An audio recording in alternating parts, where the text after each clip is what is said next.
whakalawhalahi atu koe tau walatala tutupu ke lata ai mai awhiawhi nei. Whakakatoa ai tau whakawhiawhia he taunanga tufunga whakamotu hani wei ke whaaki moe mawhala whakamawehe ai tam dakau wili diu ke manamana atu moe hanga watu ke kisia koe whewhe e utaanga tau whikau nei ke tau I mua. Liu ka mata hake matangahua whawhau talo ke whakafua ki New Zealand moe whakataitai whakamua ke he ue whahitapu nei kua mole atu.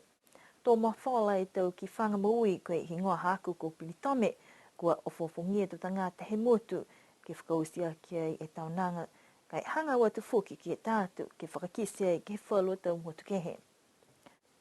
Whakausia ai e tau aonga ke tahe whahitapu moe whai whakamanatuanga whakakua lo tūru ke lātai moe aho kautau.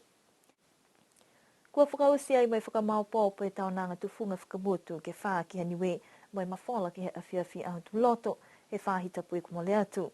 Ne whakahoko e taha tau seanga ke he commercial centre mo lutore tu whenonga ni o mai, ke whakakisi manatu hangau ia ke he tau whakaruanga. Koe whalata manatu ne koe whakakisi koe whewhe ke ono atu ke he tau mga mua, ke whakahoko langataha he tōru po ke lime tau, hakua kisia kua tātala he tau mga ho, ku e tau numela tangata langmatai, pia whoki me tau tupe ke whakatupe aki. Koe tau whakakisianga nei tō liwa ki ai ke he kumising hua ke whakatutala, tō whai ono ki ai he tau mga himua. Kai mai ki ai he matua palemia ke hoku atu ai me whanongonongo, me whakakisi manatu ai whoki, hangau ia ke he tau amina kianga he whakatufono, ke whakatu mauni e taunanga nei, haka manako ke moa e matuta kianga, me tau niwe ne kua nonofo ai ke he tau muti whafo. Koe laula he tau tangata ne kua hohoku mai, me tau mtakau ne kua whakakisi ai whia halutolu, hako whakahoko whikau nei, haha iei whalu ni e tau mena ni kua lata ke liu, ke whakaholo atu ai ki mua. Taha mena ni kua kisia ai ke he mga honei kua lahe onoanga ke he tau tangata nonofo motu, ke whakakisi ai halutolu tau tāleni mo tau tufunga. Pehe mai taha hukui fuata mai he mtakau tupu mai anga Niue Trust, mai New Zealand, kua hoko mai ia ke tau taonanga ne wha, mai kehe osi, uhua ki kai ke tohlonga tau tangata mai whafo, hako lo tolu ia kua lata ke liliu mai ke he motu, ke moa e taha matuta kianga, me tau taonga ni kua haha ke he motu. Pese ni kua pāme whakause taonanga nei, kai haha iei whuki whala tau matangahua iki ne kua mai ke whakausiosi ai, tunga e taha whakaroanga wali whakaseno ne kua tausia ke whale tolu I Aliutu, kua whakafufuola ki me manaya ai e kaupai whafo. Ke puhala tū, kua laua ko Alexa Shaw mo maka toa, ne kua laumatai ki ai me pehe mai, koe whakamutapatu ai ke he taha tāla tuai ke he tupua ko limaua. Ko laua nei ne hohoko mai whoki ke liwa ki mai e whakaharoanga takai A Portrait of Niue. Se koe ngahua lafkilunga nei kai manako ke whaimena ki liwa ki mai tau tangata. He motu moe hanga watu ke whakatu mau e tau matuta kianga ke he tau ahi mua.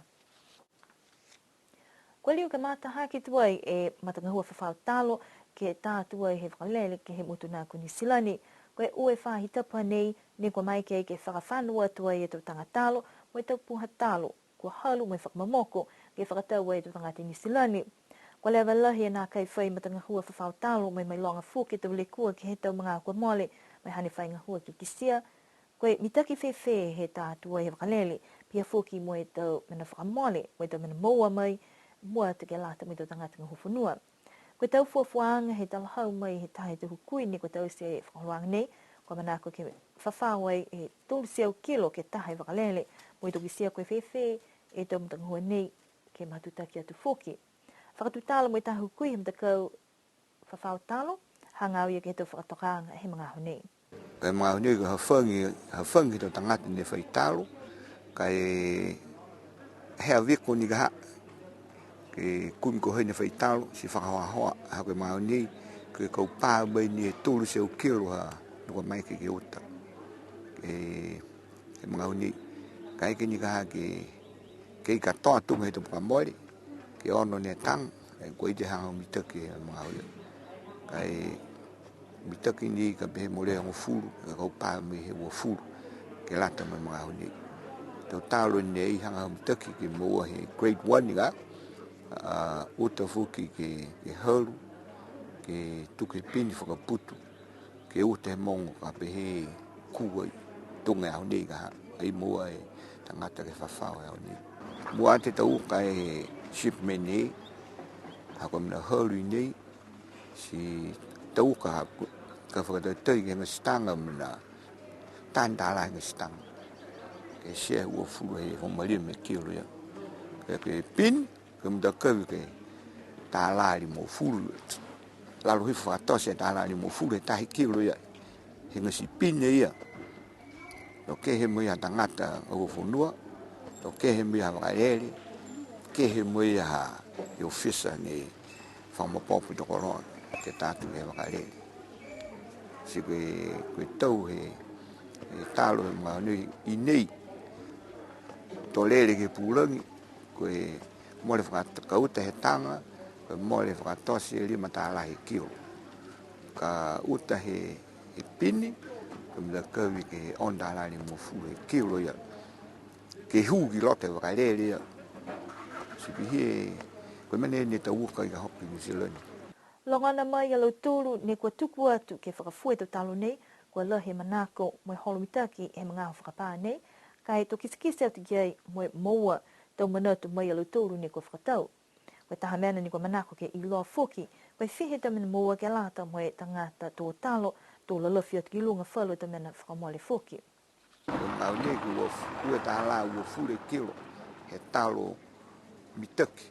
Ka eke nike tau talo toi toi. Ko e tau whitului anga ia matulu. Ako mnauta nike haru matulu. Si whawhau. Ua tau mea ke hoka wikotu ki sia mori mea koe whihe e sene ka moa mai. Ko e tatai mai talo mitaki. Puka une he whakaha. Ako mnalahe e mahua matulu ke whakamea. E hau sifa me tau sipihia. Ko liu ka mata whakatose tala hau e lau tōru, mai ua tu whakahako ke tu tangata tō talo, ne kua manako ke mō mai i tu talo, mai ngā hua mata kau ngā hua ke whakamea mai halu i tu talo ia. Ka eki ni kua manako ke hua tu ai ke whakaoloanga nei, ko ia ka matutaki atu ki ai ko John Operator Siakia, po ke whahinga hofunua. Koe mata heku he whahi te puka moale ne kua whakause e taonanga tu whunga whakamutu haniwe, mo i taha ki whanga maui ne kua whaingoai, koe hingoa haku ko Pili Tome. Koe tala nei ne tohia e Development Saute, kua hoku mai paua ke mata kau nei, ke whakatātai tu mahiwhi ke te puhala tau se tala. Ko ia ne matapatua i ki whanga nei, ko Lecky Burke, mai whakataha me toko 5 foki e fuata, ko Glenn Jackson, Hans Farvey Jackson, Ioane Aleke, Development Saute mo Aisea Latu. Tokolonga tu tangata ni kua tolu atu ai ke loto taoni i alofi ke kise ki whanga mui nei, ne kua tō lahe fulufuala, mo lahe mngaho, he tau whiki e fuki e tau tangata. Kua puhala mai he tala nei whala tau matapatu manatu. Hangau ke he tuanga he tangata niwe mai tau anu whakamutu. Tu toko lalu puke tangata he mutu mai tau whale toka noa. Hai pia fuki mai lali ke whakao hoho ai e tau atu hau tupu hake ke mai longa e tupu mai anga hau tolu. Kisia ki ai ko tola he mawhala he tau whakawanga nei, ko mai ke lua ki mai e tala nei hangau ke mutu ke kisia mata he tau tangata. Mai longa whakalohe taha puhala nei, ke whakakesi mai whakatumau e tau tala tu whakaholo he mutu. Koe amona ki anga he mtakau nei, kai ke fuki ke maike ke tātua i ki whangamui nei ke mutu ko Australia, mai whai whakatutalanga fuki, ke kau whakataha ki he taunanga tufunga, whakamutu he Pasifika, ka whakahoko i ki Guam he tau kahau. Koe awhalaile koe mole atu ni kua whakause e tau aonga, he tau whanau ke uki aonga ke tahe whai tapu, mo e ilo mai hai ai e tau whakamanatuanga ni ko tau se ai lo tōru ke lata mai ao kautau. Ne whakatutua e tau sataulu ke he aonga te whanau ki ke pungipungi a hangofua, pia fuki mai pungipungi a halutu ke haonga tokolunga. Mai whakamailonga ke tau toa tāseo 5 hani we, ne kua tukulele e damumui ke uatu ai he whilakutaki whakamua he lalolangi. Kua tuku atu fuki ke tau whanau ke kumikumi, moi tohi tāla hangau ia ke tahavala nei, he tau tāla tu whakaholo hani we ke he lalolangi. Koe kei fuki mana nei mpohala ke māmai he tau atu hau, mo e tau holonga ne kua tutupu mai, i alau tōru ne uatu ai, e tau kakano ai si kua pihia ai. Koe mga hau nei, hane whai whakatutalanga i e whakatufono, ke lata mo e tau whakamanatuanga au koutou he mutu, ha koe mai longa koe whahitapu nei, kua tō ai ke hea whaiumu, tō whai whakalaulahianga he tau mga ahi mua, ka eke kua whai hikikianga. Koe awhalaile koe mole atu fuki ne kua maiki ai, he aonga he tau whanau i ki ke whakawhilewei ai mo e toko ua lau e tau tangata, po ke tau fuata lalongo, ko Malcolm Lakatani mo Thomas Ikitungia, ke whakatutala mo e tau whanau, ke whakahoho fuke lo tū, ke whakamalolo, ke tau whianga, he tau angamotu, mo e tau lalolongo, pia fuki mo e wangahau ni we. Whakakatoa tom hene hatu tūla da wala tala tutup ke la tai mwe whiwhinei, nono fwa, unini pō tuli liu ke whalewea.